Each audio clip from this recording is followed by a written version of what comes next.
হরি হরি গো হরি হরি গো হরি হরি গো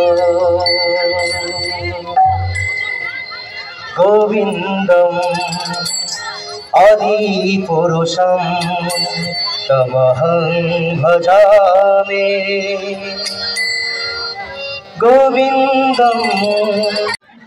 আমি মন্দির সম্বন্ধে কিছু কথা বলতে চাইছি।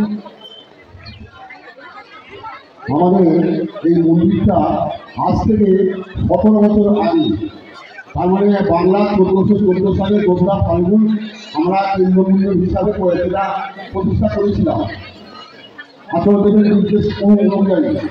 আর প্রতিষ্ঠা করতে আমাদের কলকাতা থেকে অমর পাড়ার এই জায়গাটা মোটামুটি আমাদের 17 থেকে 30 জায়গা আমরা বিয়ের ভাব থেকে আশীর্বাদ নিয়েছি আচার্যদেবের।